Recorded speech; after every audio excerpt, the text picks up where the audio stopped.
पिता के पहाड़ी अंचल में दो सुंदर बहनें रहती थीं। उनके बालपन में ही उनकी माता का स्वर्गवास हो गया। उनके पिता अचायक पुरोहित थे। उन्होंने पत्नी की मृत्यु के पश्चात दूसरा विवाह नहीं किया। उन्हें भय था कि विमाता उनकी पुत्रियों का लालन पालन ठीक ढंग से नहीं कर पाएगी। पिता के स्नेह दुलार में पुत्रियां पली बढ़ीं। अचायक पुरोहित की आमदनी बहुत कम थी। वह झूम खेती स्थान बदलकर की जाने वाली खेती के द्वारा आजीविका कमाता था। उसकी पुत्रियां भी पिता की परेशानी समझती थीं, अतः वे अपने पिता से अनुचित मांग नहीं करती थीं। वर्षा ऋतु में उनके कष्ट और भी बढ़ जाते। कई वर्षों से मकान की मरम्मत नहीं हो पाई थी, अतः बरसात का पानी घर में घुस जाता। यूं तो उनका घर एक ऊंचे मचान पर था, किंतु पानी वहां भी पहुंच जाता। एक दिन दोनों बहनें खेत से थककर लौटीं। पूरे घर में पानी भरा हुआ था। छोटी बहन के मुंह से आह निकली। वह तड़प कर बोली, दीदी अब हम क्या करें? ठहरो, देखती हूँ, शायद कुछ मायदूल भात का बना त्रिपुरी भोजन पड़ा होगा, अभी उसे खाकर ही भूख मिटाते हैं, कहकर बड़ी बहन ने सांत्वना न दी। बड़ी बहन ने थैला टटोला, किंतु खाने को कुछ नहीं मिला। सब कुछ बरसात के पानी में भीगकर खराब हो गया था। उसकी आंखों में आंसू आ गए।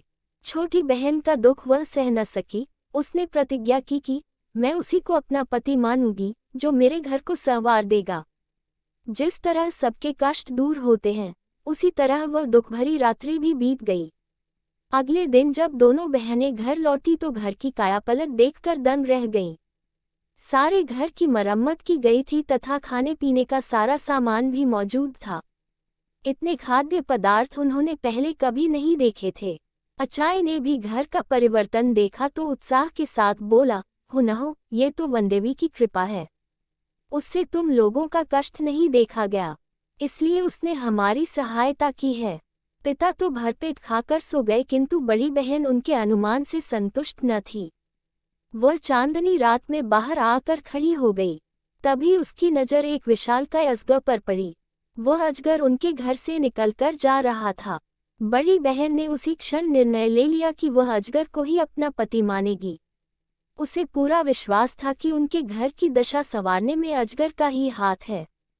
छोटी बहन के लाख समझाने पर भी वह अकेले खाना खाने नहीं बैठी। तब हार कर छोटी बहन ने अपने जीजा जी को पुकारा, कुमुई कुमुई, मैटानानी फायदे दो। जीजा जी, खाना खाने आइए। यह आवाज सुनते ही अजगर घर में आ पहुंचा। दोनों बहनें उसके विशाल स्वरूप से घबरा गईं, किंतु वह शांति से भोजन करके लौट गया। ये क्रम काफी समय तक चलता रहा। एक दिन अचायक पुरोहित को पता चला तो वह आग बबूला हो उठा। उसकी सुंदरी पुत्री एक अजगर को पति माने, यह उसे स्वीकार न था। जब बड़ी बेटी खेत पर गई तो उसने छोटी बेटी से कहा, तुम रोज की तरह जीजा जी को पुकारो। छोटी ने समझा कि शायद उससे मिलना चाहते हैं। उसने फिर हाँक लगाई, कुमुई कुमुई, मैटानानी फायदे दो। अजगर जो ही मचान के पास पहुंचा, आड़ में छिपे अचायक पुरोहित ने तेज हथियार से उसके टुकड़े टुकड़े कर दिए। छोटी फूट फूट कर रोने लगी। बड़ी बहन ने जब अपने अजगर की मृत्यु का समाचार सुना तो वह दुखी हो गई। कुछ ही दिनों में उसके मन में अजगर के प्रति प्रेम भाव जाग गया था। उससे वियोग की कल्पना से वह भयभीत हो उठी। बिना एक शब्द कहे वह नदी की ओर चल दी। छोटी बहन भी उसके पीछे चल दी। बड़ी ने आंखें बंद की और रोती रोती नदी के पानी में उतरती चली गई। बेचारी छोटी उसे पुकारते रही, मत जाओ दीदी, मत जाओ दीदी। बड़ी बहन जो ही नदी में उतरी तो सीधे एक राजभवन में पहुंच गई। जल के नीचे इतना सुंदर महल देखकर वह दंग रह गई।